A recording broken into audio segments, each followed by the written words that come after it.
all taking place in the heart of Los Angeles, in the middle of one of the city's largest Jewish communities.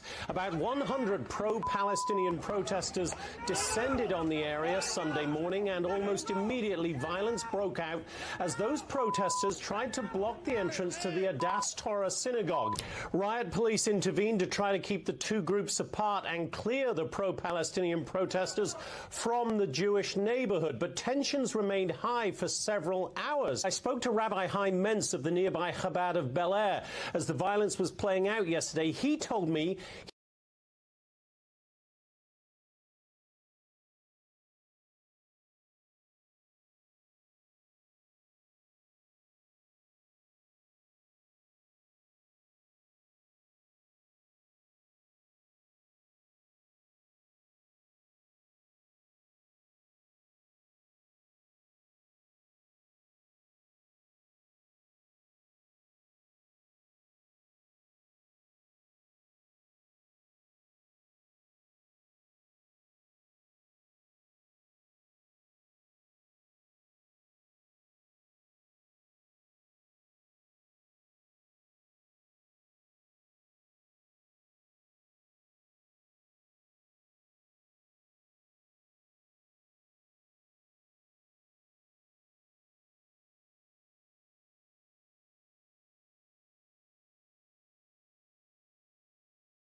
Colonel Rob Maness has a lifelong record of providing dedicated service to this nation. Having worked his way up from the enlisted ranks to full colonel, he served our country for more than 32 years. He has served as a bomber squadron commander, bomb disposal technician, Joint Chiefs of Staff operations officer, assisted the national security team with the campaign plan for the global war on terrorism. He authored the first theater nuclear war plan and served as the vice commander of America's largest airborne intelligence wing. Colonel Rob Maness is a true American hero.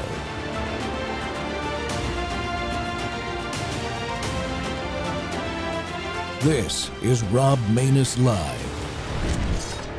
Taking place in the heart of Los Angeles, in the middle of one of the city's largest Jewish communities. About 100 pro-Palestinian protesters descended on the area Sunday morning, and almost immediately violence broke out as those protesters tried to block the entrance to the Adass Torah synagogue. Riot police intervened to try to keep the two groups apart and clear the pro-Palestinian protesters from the Jewish neighborhood, but tensions remained high for several hours. I spoke to Rabbi Chaim Mentz of the nearby Chabad of Bel Air as the violence was playing out yesterday. He told me he found it reminiscent of the Nazi youth on the streets of Germany in the 1930s, and he said, "Who would ever have thought we would see this on the streets of American cities?"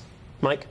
Deeply disturbing visuals. Anti-Semitic violence, attacks like this one may not make headline news every single day, but they are certainly happening across America, across Europe, certainly reaching to all corners of the globe. It seems to be getting worse systemically since October 7th. A pro-Hamas mob targeted a synagogue.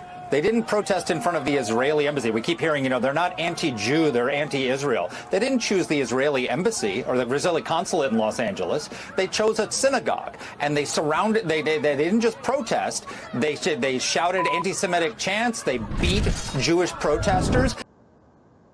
Americans will defeat the new Marxism, folks. Welcome to Whistleblower Wednesday. The Rob Maness Show is live on Worldview Tube and our X Spaces simulcast. So, many Americans think that the United States is in decline. They see a country that's become unrecognizable, where citizens are reduced to their race or their ethnicity or sexual identity, where kids are indoctrinated into radical ideologies, as you just saw, where anti-Semitism has become widespread. All of these ills, so to speak, are rooted in one thing. It's Marxism. But of course, it's not Soviet Marxism.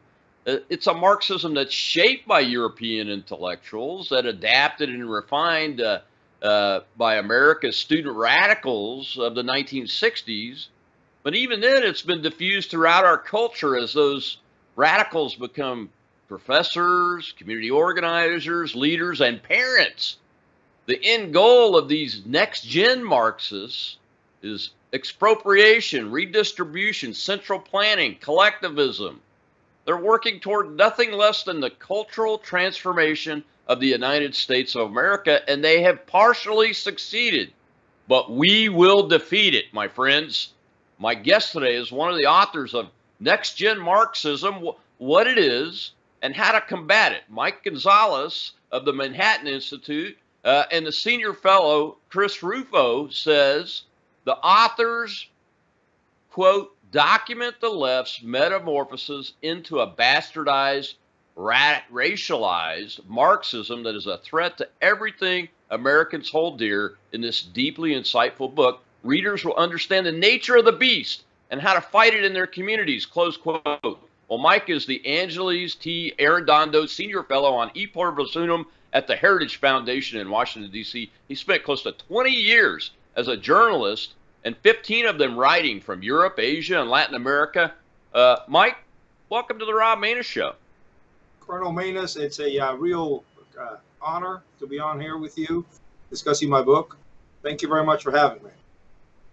Yeah, it's great to have you with us. Thank you so much for devoting the time. I know it's tough to devote a whole hour to something, but a book like this that you all wrote, it's very important to both understand it and work our way through the information. And my audience is excited to have you on board with us today, Mike.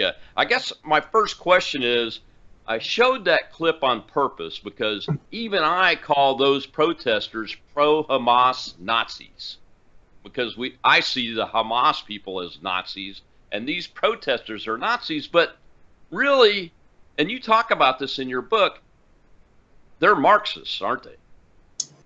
Well, that's funny that you led with the attack on the synagogue, the Ada's Torah synagogue in Los Angeles, because today on Fox News I lead if you go to the opinions page, the lead article is an article of mine detailing who exactly are the groups that attacked that synagogue, and that's based on a report that I published yesterday with Mary Mobley at the Heritage Foundation. And what we say in the report is that these attacks that we're seeing since October 7th here in this country, the groups are sustained by the same revolutionary network, the revolutionary ecosystem that has sustained Black Lives Matter since its birth.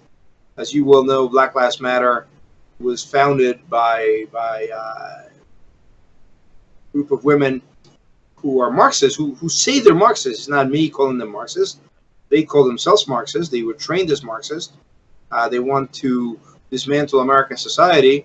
And the group, the ecosystem, the revolutionary ecosystem that sustains them, and let me just break down the ecosystem into its four components: the activist groups, the fiscal sponsors that give the activist groups a legal standing, the donors give the money to the fiscal sponsors, and the alternative radical media platforms that elevate their message. That's the ecosystem, and it's the same for BLM as it is for these protesters. Yes, of course they're Marxist. Yeah, and the interesting thing, and one of the reasons why I liked you all's book is that I've had guests on here recently that have talked us through the history from the 1800s and up to and through the 70s about Marxism and how it came to America and those kind of things. But you all take it to another level, and one of the things you do very well, in my opinion, and I'd like to just ask you the question and give you a chance to speak to the audience about it, is there are differences but similarities between Soviet Marxism and this next-gen Marxism. Can you walk us through those very briefly? Sure. So let's start with the similarities. One thing that has remained unchanged from the Marxism that Marx and Engels wrote down in the 1848 Communist Manifesto is this idea that all of human interaction can be boiled down to an epic struggle between the oppressed and the oppressor. That has remained unchanged from 1848 to 2024.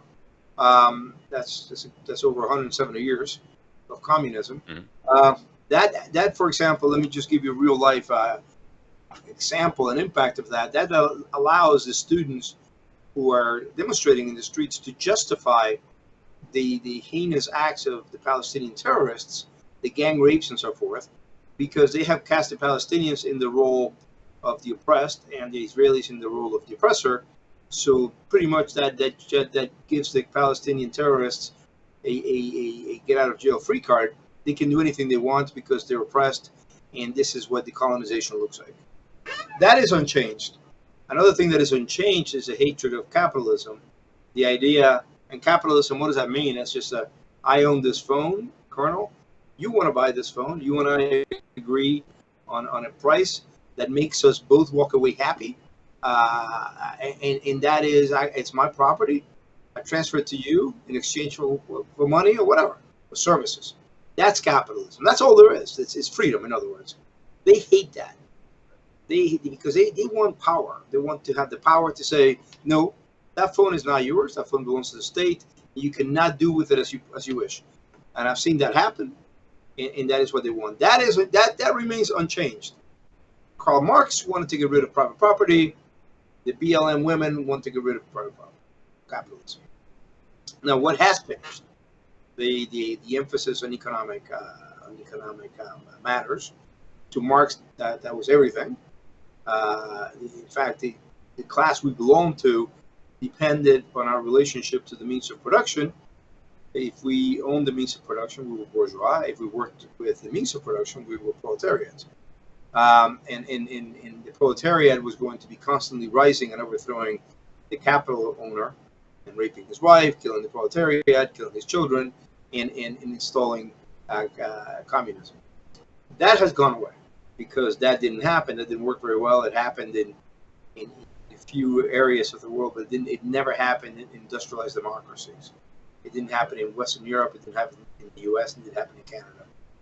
And the reason why it didn't happen is they believed it's because the worker was not interested in that. The worker, whom to Marx was to be the revolutionary agent, was a very bad revolutionary. The worker just wanted to improve his lot in life. He wanted to have better working conditions on the factory floor. Whether the worker was in Frankfurt, Germany, or Milan, Italy, or Michigan, or Ohio, they were patriotic. All the things that Marx believed that should be abolished: the family, private property, God, and the nation state. The worker liked all of those. The worker loved his wife. He liked private property. He just didn't have enough of it. He wanted to have more. The worker loved his country. He was patriotic, and the worker worshipped God. So what did they think? These Marxist intellectuals in the 1930s, they said, well, the worker has false consciousness. We have to change his consciousness. We have to raise his consciousness. We do that by infiltrating the institutions, the cultural institutions. We indoctrinate the worker. When that travels, that cultural Marxism travels to America in the 1950s and 60s and flourishes here in the 60s, we have three more editions that gets us to next gen Marxism. They throw out the worker, and they install the members of the quote unquote marginalized groups, whether they're racial or sexual. These are the new revolutionaries, and you add to that American style community organizing, which is borrowed from Lenin, but it's really an American thing, and that is next gen Marxism. These are the things that have changed, and those are the things that have not changed. I hope I've been clear. I try not to get too greedy in this. Yeah, so they basically walked away from the fight against capitalism because it works too well, I think, is what I gathered when I read the book and from what my own thinking, and they embrace these cultural aspects. No, they still hate capitalism. No, they still hate capitalism. They wanted to get rid of capitalism. They think capitalism, freedom, produces inequality. And to be frank, Colonel, it kind of does, because freedom means that if you get up really early in the morning, and I choose to get up at 9 and waltz into the office at 9:30, and then you leave the office at 10 p.m. and I choose to leave the office at 4 because I want to go home and do gardening, well, I prioritize different things. But you, who sacrifices more, you deserve a higher reward. The fruit of our labor should be different. So that is freedom. That produces different outcomes. They don't want different outcomes, so they hate capitalism. They have not walked away from the battle against capitalism. They have walked away from using the worker to overthrow capitalism. Okay. I got it. Well, we have a live audience, Mike, and I do let them ask a question in each segment if we get the opportunity, and we got a hand up over in the audience. Our host on our Spaces audience is Shell. Go ahead, Shell. I see a hand up over there. We have AJ, sir. Thank you for the mic, Shell. Thank you, Colonel. Mr. Gonzalez, it's a pleasure. It is my opinion that, in order to procure the means of production, in the past, they went after the workforce. Now, I believe they are going after the boardroom and incentivizing cheap labor. Thus, boardroom chasing the dollar has moved its means of production into the hands of the communists without a single shot being fired. Is it possible that this could be reversed through legislation and perhaps reintroduction of business ethics in America's boardrooms? Thank you, sir. Well, I mean, I happen to agree with the worker when he demands better conditions. Obviously, there has to be a give and take. There's a need for the owner of capital to put his capital to work profitably. Companies have to be profitable, but the workers should also benefit. So none of the people fighting this want to stick it to the worker. We don't need Marxism to have empathy and sympathy for the demands of the worker. We don't want to. Perhaps I don't believe that companies should just import cheaper and cheaper labor and fire American workers, even though they could hire them profitably. Yeah, Mike, we've got to take another break here, and when we come back, I want to talk about this overtake of our institutions and how it's been so successful, even though we thought we had beat Soviet communism and Marxism back in the late 80s and early 90s, but also the hope that we can win. And a clip coming back in will show a big loss by a member of the Marxist squad in Congress, Jamal Bowman, when we return for these messages with Mike Gonzalez, author of Next Gen Marxism, What It Is and How to Combat It. We'll be right back on the Rob Maness Show.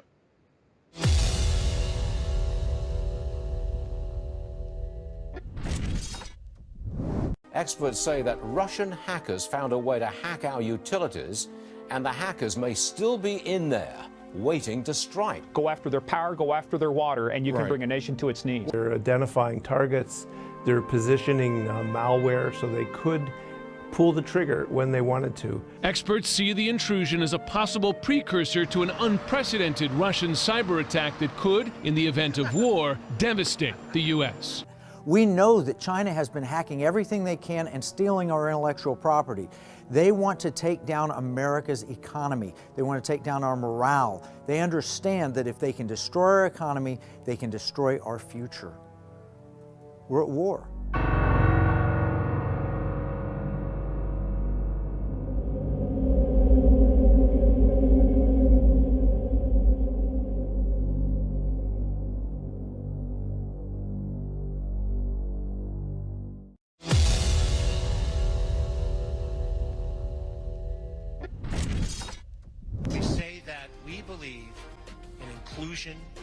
Everybody in our representation. The results are in. George Latimer defeats incumbent Jamal Bowman in a historic primary race in Westchester County. Good evening. I'm Christine Johnson. I'm Maurice Dubois. This marks the first loss for a member of the progressive squad of lawmakers in the House. And it was the most watched race in today's primaries. We have results from all of the races scrolling there at the bottom of your screen. Meantime, here's a closer look at the numbers for Congressional District 16. Latimer with about 56% of the vote there, and Bowman's 44%. We have team coverage this primary night for you. Marsha Kramer with analysis. Dick Brennan at Bowman's campaign headquarters. But let's get right over to Tony Aiello with Latimer's big night tonight. Tony. Maurice, history is made and history repeats here in New York's 16th Congressional District. George Latimer wins the most expensive congressional primary in history. And he does to Jamal Bowman in 2024 what Bowman did in 2020, defeats an incumbent Democrat in a primary. Latimer's campaign hoped to declare victory by 10:15. This race was over by 9:30. Latimer spoke of the need to bind the wounds of division in the district and the nation. We have to find each other and link with each other.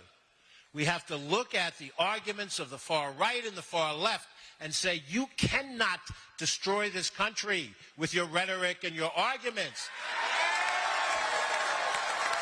We have to have unity all across that continuum. And if you hold a strong belief, you still must work with other people who don't share that belief, because America hangs in the balance.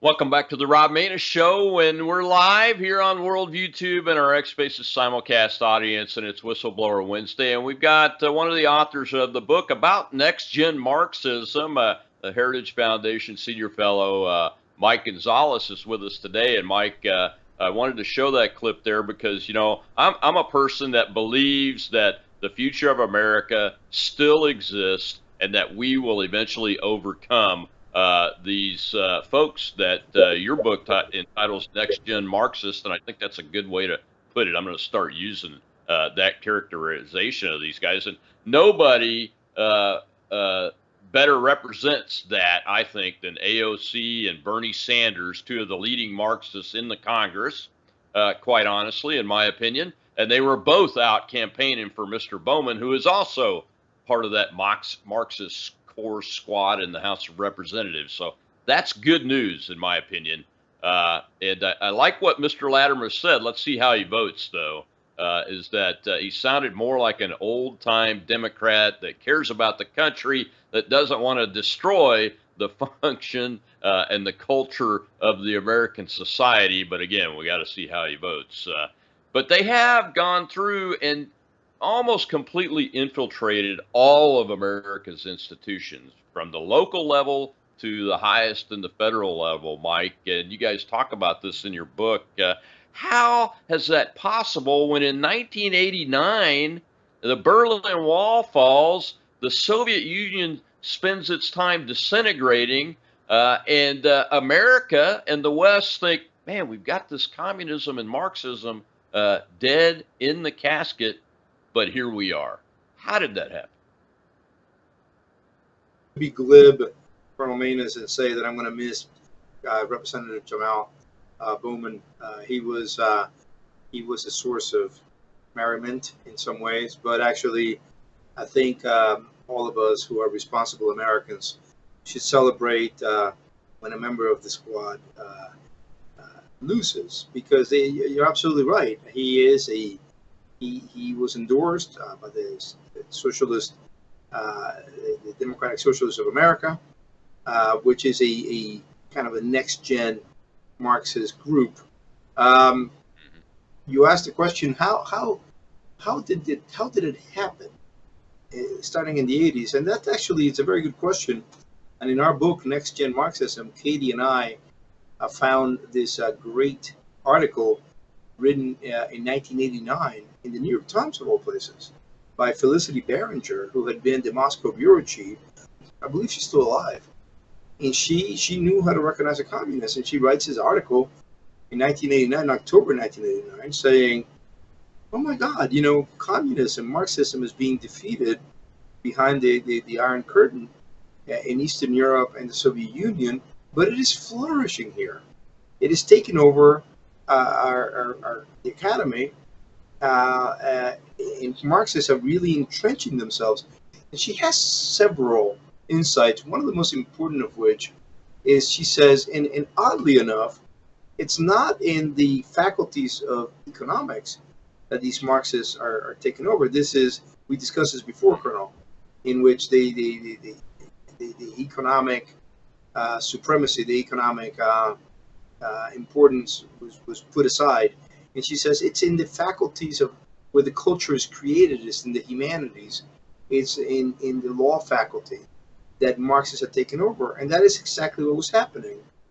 The 60s radicals who had who tried to form the SDS and created the New Left in the 60s, and then some of them became terrorists, created the Weather on the Ground, or created the Black Panther movement, or created the Symbionese Liberation Army, and then they tried to change society through terrorist acts, and that failed, and they had to go on the ground and hide. And then Carter's Attorney General Griffin Bell gave them immunity, allowed them to come out from hiding. And what did they do? What did they do at that point in the early 80s? They began to get PhDs. One famous one, Bill Ayers, got a PhD in education, and they joined the university as professors. That very same year in which Felicity Barringer publishes that piece, 1989, is the year in which critical race theory is created. Critical legal scholars, members of critical legal studies of color, most of them African Americans, but a famous Mexican American by the name of Richard Delgado, a couple of Japanese American legal scholars by the name of Mary Matsuda and Neil Gotanda.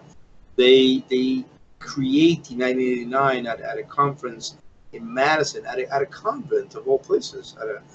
They create critical race theory, and they begin to take over civil rights work in the law profession and in the law schools. And then one last thing happens in 1989, which is that a former member of the Weather Underground, Eric Mann, served time in prison. He was not smart enough to go on the ground. He was grabbed by the feds and put in prison. And he gets out of prison, and he establishes in 1989 the Labor Community Strategy Center, which is an organizing institution that begins to recruit intelligent future revolutionaries, train them into Marxism, into Marxist-Leninism, and into organizing. Its most famous recruit, one of its most famous recruits, is Patrice Couleurs. Patrice Couleurs, one of the founders of Black Lives Matter, is recruited at the tender age of 17, more than a decade before she founds Black Lives Matter in 2013. So yes, this is what is happening in the 1980s. Yeah, and it's very interesting. As you all are going through describing the history, the recent history about how this has evolved, and they've gotten into the institutions. You talk about how elementary school teachers are involved in this all the way down at that level. And I'll be honest, as I was reading it, I'm from a family that has several elementary school teachers in it, and I don't know an elementary school teacher, and have never talked to one, that if I said, hey, you're teaching Marxism, and show it to them the way you guys describe it in the book, that they would believe me. So are people doing this unwittingly? Right. So what I usually say about that is that a politician who, for example, believes in deficit spending to get, for the government to get its way out of a recession, believes in deficit spending, or the contrary, increasing taxes during an inflationary period, that politician is a Keynesian, even if that politician has never read John Maynard Keynes, who is the economist who came up with these ideas in the 19-teens, 20s, and 30s. We're all, in fact, Keynes himself said famously that people think they have these original ideas, but they're walking around unknowingly citing the works of dead philosophers. And that is exactly what is taking place here. What happens with K through 12 teachers, not just elementary school, but all the way into high school as well, is that they have to go to schools of ed. They have to go to Teachers College, for example, in Columbia University in New York. And there, they're introduced to all these concepts. The most popular textbook in schools of ed is Paulo Freire's Pedagogy of the Oppressed. Paulo Freire is a Maoist, a Brazilian Maoist, or was, I think he's dead, who in Pedagogy of the Oppressed is not at all about teaching. It's about revolution. It's about using the classroom to revolutionize. So I also have members of my family who are teachers. They're lovely people. They have no idea when they use that, the idea, the concept that I introduced earlier of the oppressor and the oppressed, when they teach students to look at life through that prism, they don't know that is a Marxist thing. They don't know that was in the first page of the manifesto. I read it in the original German that Marx and Engels wrote in German. That idea that all of history comes down to a struggle between the oppressed and the oppressor. These teachers who are taught this and who then impart lessons to the young charges that are influenced by these ideas, they have no idea that they're acting on Marxist concepts. And they're great people. They think they're implementing social justice. Yeah, and social justice sounds like a nice word. Well, we've got a hand up over the audience. Let's go over there and take a question real quick before we go to our next break. Go ahead, Shel. We have open votes, sir. Hey guys, this is Trevor from Ontario, Canada. Thank you for your service, Rob, and all your hard work. Thank you. My question is, do the freedom-loving patriots still have the majority in the countries, or do the Marxists have the majority? Because I feel we should vote alongside our term leaders and even the school board decisions of like, what are they teaching our children? Where's the ability for the parents and the citizens to downvote if they don't like what's being taught to their kids, whether it's Marxism or LGP, LMNOP, like just teach them math, you know? Yeah. We just want you to teach them math. That's a good question, Mike. You know, it kind of gets to the how did our institutions get completely infested with these folks? But the question is more, what are the citizen voters able to do? So I'm gonna limit my answer. I forgot the name of the questioner from. I believe he said he was in Ontario. I'm gonna limit my answer to the United States of America. I have nothing but admiration for Canada. I love Canada. It's clean. It's a great place. But I don't know it so well that I can make a generalized statement. I also almost don't want to make a generalized statement about America either, but I will. I have a member of my family who lives in Toronto, and he's constantly texting me because he really dislikes the things I do. He's very much a liberal, but he's still a beloved member of the family. So I do receive his texts, and I try to answer them. Look, there's no question in my mind, actually, Arnold, and the young man who asked the question, that in America, the majority are pro-freedom. America is a country that has been derided by Marxists as being obsessed with freedom. People have written books about this. Herbert Marcuse, one of the leading philosophers in the Frankfurt School, one of the Germans who came to America and introduced these ideas, he actually wrote a book, A One-Dimensional Man, in which he decried Americans for being completely hypnotized by freedom and by their consumer goods. So I think that, and it has to do with the fact that our founding documents all mention natural rights and natural law. And that has given us this idea from the very beginning that has informed our institutions with natural rights and natural law. And so I believe, and that is not just something I sit here in my office, here in my easy chair and philosophize. I actually traveled the country extensively. In 2021 and 2022, I visited about 30 American cities. I've traveled somewhat less in 2023, and I've traveled this year a bit. I'm going to travel a lot in the second half of the year. But what I encounter is a populace that has had it up to its back teeth with these ideas that have been introduced in the last 15 years, but especially in 2020, when we have the BLM riots. We have over 630 riots.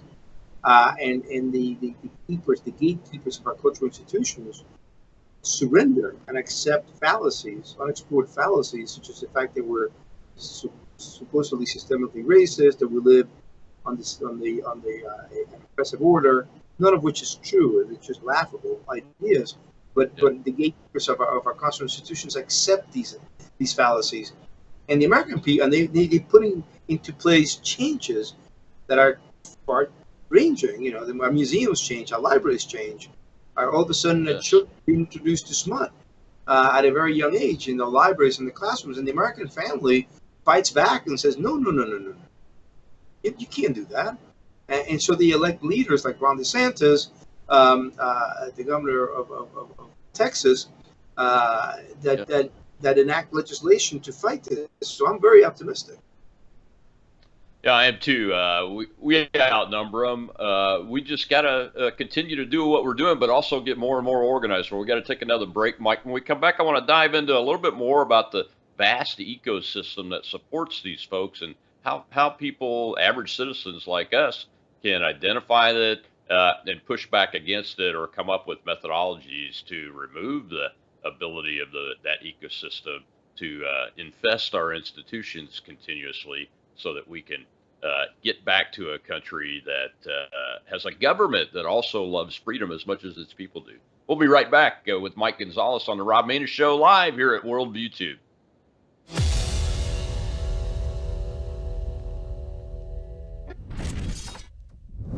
Hello, I'm Brandon House. Melissa and I have been taking Bella Grace, this powerful elixir, since last fall, 2023. The results have been amazing. My hands would crack and bleed, deep cuts and cracks every winter for years.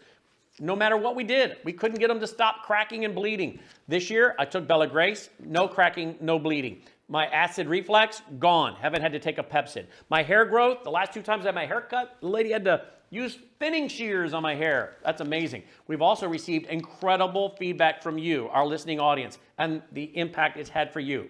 This is loaded with astaxanthin. That's a powerful antioxidant. Collagen, but top grade collagen. Studies show 95% of it is being absorbed in the body because of the way they develop it. Then we have something called cat's claw. That's an anti-inflammatory from a vine in Peru. It's the bark, and it's an anti-inflammatory. There are about 80 clinical trials on Bella Grace. Please get a subscription now and save. MelissaHouseBG.com.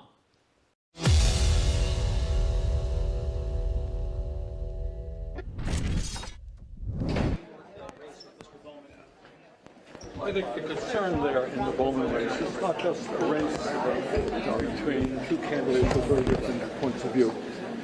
The real race is whether or not America retains its democratic tradition or allow big money and super PACs to buy elections. It should be of concern to every American, no matter what your political point of view is, that you have organizations spending $15 million into one congressional race. So the issue that we have there is, does this become the future of American politics? Anybody who wants to run for office, who has a political position, that stands up, fights for something, is suddenly going to be opposed by billionaires and their super PACs who have unlimited sums of money. This should be a concern to every American, and I'm supporting Congressman Goldman. Do you have any issues with how he comported himself, calling the fire alarm? Look, I have differences with every member of the United States Congress, but again, to me, what is important is that we not allow billionaires and their super PACs to be able to buy elections. If that happens, then you really don't have democracy. You can run against me, and if I spend 100 times more than you, I'm going to beat you. That should not be what America is about. Thanks very much. The Supreme Court ruled this morning in favor of taxing unrealized gains. Any reaction to that? Implications for wealth tax? Welcome back to the Rob Maness Show, and we're talking about here on this Whistleblower Wednesday, Next Gen Marxism, and the book about that written by Katie Gorka and Mike Gonzalez out of the Heritage Foundation about how to identify it, what it is, and how to combat it and everything. And Mike, I wanted to show that clip. It's about Bowman again and Bernie Sanders, but in the context of this ecosystem that we had discussed a little bit earlier, Sanders there in that clip rails against the billionaires and the dark money and the super PACs that are the exact tools that a big part of this ecosystem that supports next gen Marxism and their politicians is using, isn't it? Well, first, I got to tell you, Colonel, I don't know how I feel about Bernie Sanders having finally removed his face mask.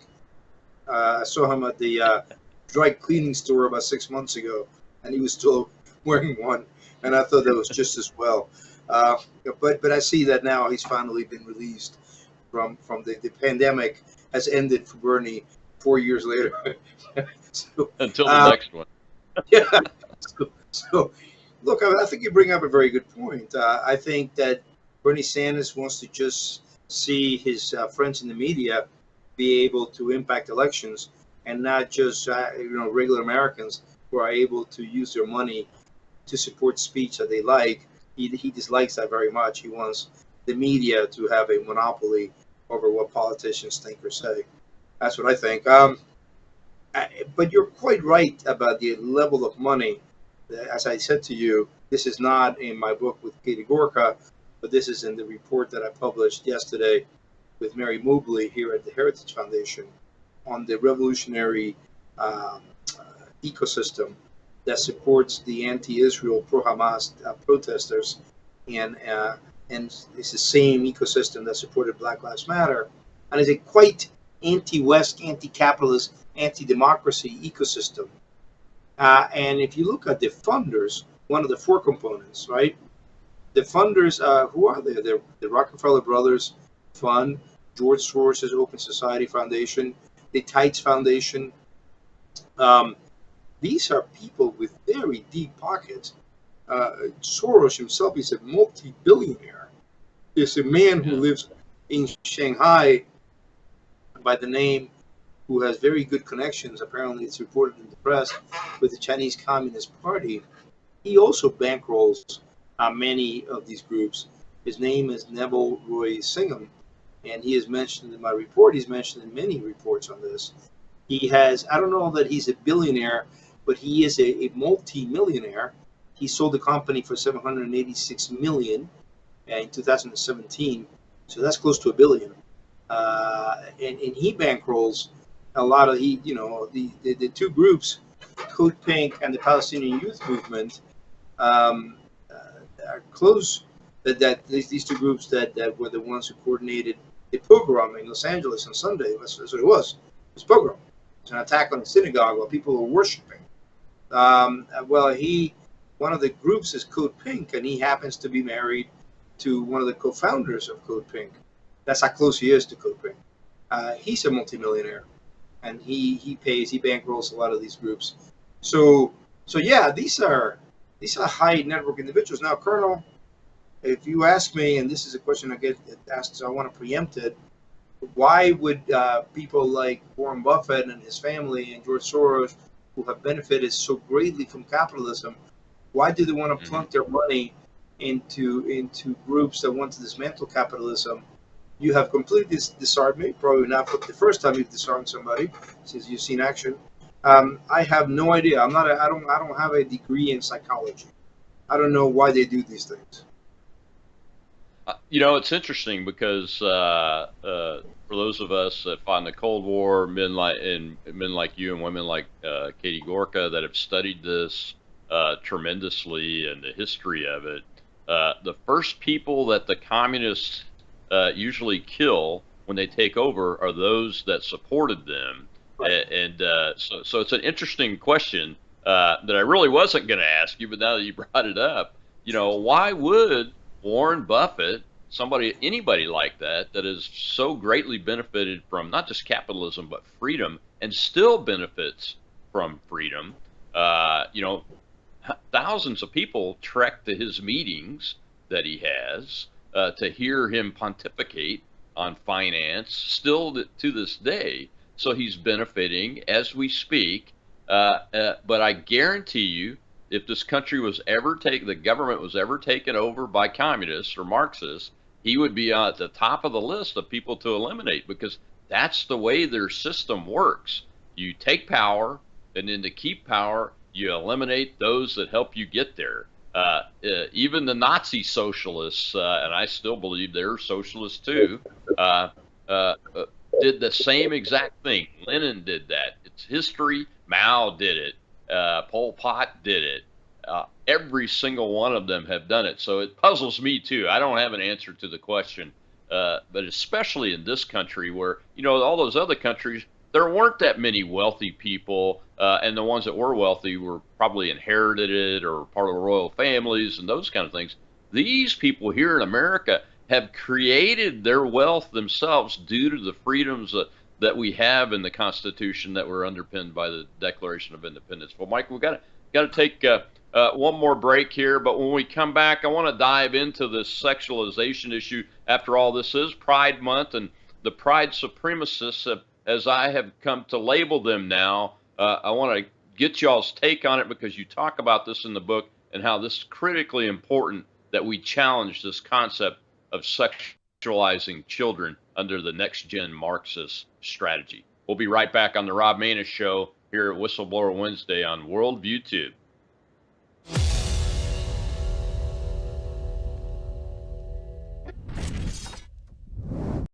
Hello, I'm Brandon House. Would you like to gain access to over 20 years of my radio shows, TV shows, my books? I've written 15 books, and most of those books are ebooks now, and We have conference DVDs, conferences where we filmed our conferences at the Ozarks, literally starting 20 years ago.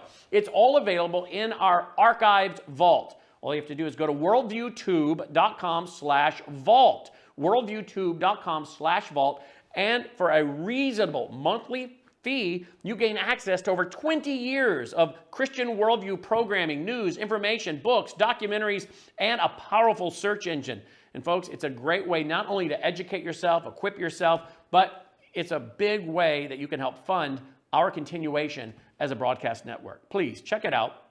worldviewtube.com/vault, worldviewtube.com/vault, and help us continue pushing out a Christian worldview.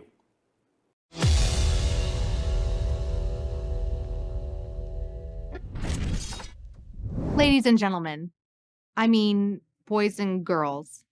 Oops. Hi, everyone. I just greeted you like most even preschool teachers in the United States have been instructed to greet their classes. Boys and girls is no longer okay. They have to say, hey, class, or hi, everyone. Hello, peoples. Things I've actually heard in Los Angeles preschools. But why is that? Because unfortunately, even in education, there's an agenda of sexualizing young children and honestly confusing and misinforming them about who they are and who they were born to be. And they're trying to keep parents out of those conversations and out of those decisions. We've seen leftist literature that says that they're specifically targeting kids between the ages of 3 and 5. Before kindergarten, they're trying to infiltrate and influence your kids about their sexual orientation and gender identity. They're even putting forward literature that talks about anal sex and changing their gender in preschool. During COVID, of course, we saw how teachers' unions don't care about the education of your kids. They spent more time talking about pushing forward a vaccine, in some cases, even offering kids pizza to get a shot without their parents' permission. In other cases, kids who in their bedrooms had an American flag or Don't Tread on Me flag behind them were told by teachers with Black Lives Matter flags in the classroom that their flags were offensive and they could no longer be on video Zoom during a pandemic in which they needed to be educated. The agenda goes so deep that teachers are admitting that they don't think it's their job anymore to talk to your kids and instruct them in reading, writing, arithmetic, second languages. No, they think it's their job to influence your kids politically and personally and make sure that you are unaware. But you should be aware, and you should be. Welcome back to the Rob Maness Show. Here we're live on Worldview Tube and our X Spaces simulcast, and it's Whistleblower Wednesday, and we're talking about the book about next-gen Marxism with one of the authors, Mike Gonzalez from the Heritage Foundation. And Mike, I wanted to dive into this because your book offers solutions and pathways to push back and defeat this stuff, and this is I think the foundational attack on America that we see happening all the way at the preschool level. This I call them pride supremacists or rainbow supremacists. I'm sorry. It really comes out in Pride Month, but it's all the time now, Mike. And that little clip there showed and talked about a little bit of discussion about the attack on the very young children, the attack on parents' rights that's occurring in this effort. And you guys talk about the sexualization issue in the book as a key, if not the key, to defeating this next-gen Marxism as we move forward in America. Well, Colonel, I'm red-faced. I don't know where my manners are. I didn't wish you a happy Pride Month at the beginning of the show. Let me do so now. I don't know how you're celebrating. Look, and by the way, I'm obviously joking, but I'm not poking fun at gay people. You know, there have been people have been gay people for a very long time, and I don't care what an adult chooses to do. It really is none of my problem. Friends who are gay. I do care about minors. I care greatly about minors. in allowing society to do things to them that we don't allow a minor to smoke or to get a tattoo, and yet we would allow now a minor to get to be to have their parts of organs cut off, to take toxins and have effects that are irreversible. That is plainly not right. That is, a person who's not an adult cannot choose to castrate themselves either through surgery or by taking by doing through therapy, through medicinal therapy. So that is really what we fight against, and I believe, and I think Katie and I put it in the book. We did actually. That it is in gender theory that we have the purest form of Marxism in some ways, because all of Marxism is a denial of nature, a denial of reality, and there's no more, there's no starker example of that than to say that sex is assigned at birth rather than sex is determined at conception. Obviously, nobody assigns anything, a sex at birth. They give a kid a name, perhaps, but if a kid is born in the forest and there's no doctor there to say, "Aha, she's a girl," or "Aha, he's a boy," that girl will still be a girl, and that boy will still be a boy. And from the moment of conception on, every cell in their being has the information of maleness or femaleness, and that is just reality. To deny that is crazy. It's and I'm not going to participate in mass hysterics. I'm not going to participate in social social mass hysteria. So what do? Well, you pass laws that say that you cannot do this. That adults cannot do these things to children who to minors who are not emotionally able to make these decisions. That if an adult wants to do this to himself or herself, and by all means, let him or her do it. As long as they're not harming anybody else, they're just harming themselves. Sure, but no, it's when it's done to children that I think we need to pass protection of children, just like we need to protect children from reading pornographic material. This is not banning them. We're not banning Penthouse when we say it cannot be shown in the elementary school library. If you want to buy Penthouse in a newsstand and you're an adult, you can do so. But nobody is banning Penthouse, and nobody's banning these books. We're just saying no, they're not age appropriate. So I think that by taking these steps at the local level, obviously some things are going to have to happen at the federal level, and we need to have a federal government, the White House and houses of Congress that are rational and agree with science and act accordingly, according to nature's law. Not to put it in godly terms. I'm a religious person. You don't have to be nature's law, as the Declaration says. So we need government at all levels to pass laws that comport to natural reality.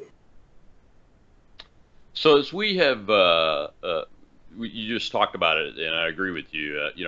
My comments about Pride Month and rainbow supremacists and all that aren't about gay Americans. Right. They're not about They're not about liberal Americans. They're about these next-gen Marxists that are totalitarians and extremists and want to use government force and are using government force to make a person like me say that a man that wants to pretend they're a woman is really a woman. I'm not going to do it.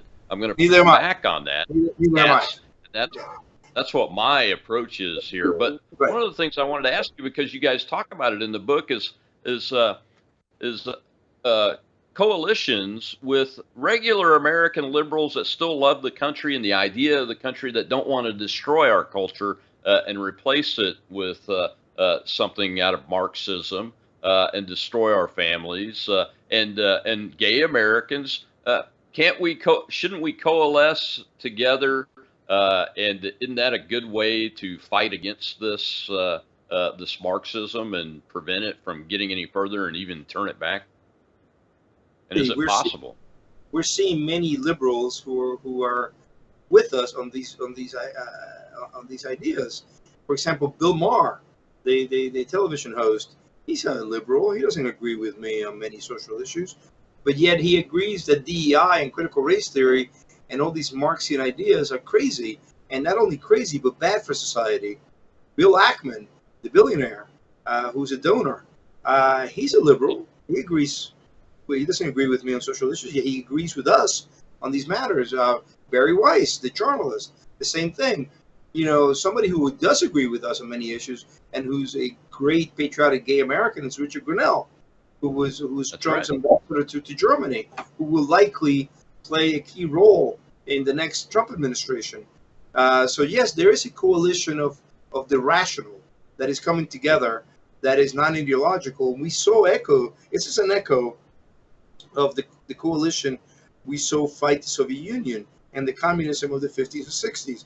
We had people who disagreed on fundamental issues, and yet they saw Soviet communism as a threat to liberty. They agreed on that. Again, today in 2024, we're seeing the same thing. Yeah, we do. Unfortunately, that threat to liberty is very deeply embedded. You know, the oppressor concept was actually used in the Department of Defense's extremism training that was mandated by Secretary Austin in the summer of 2021. One of my sons was active duty in the Air Force and had to undergo that training. That's how I know that concept was and is being used in that type of training there. So it's very deeply embedded, Mike. And I really appreciate the book, and I appreciate you coming on and spending this time with us. As we go to close the show, what's the best path forward? Because you guys do offer solutions without revealing everything that's in the book, because I want folks to go buy the thing. You know, what's a good set of tools that you talk about in the book as a path forward to defeat this next-gen Marxism and move America forward into the future of freedom? Touched on one yourself, Colonel, and I want to thank your family for your long record of service. And that is what Solzhenitsyn says, and Rod Derrida says: live not by lies.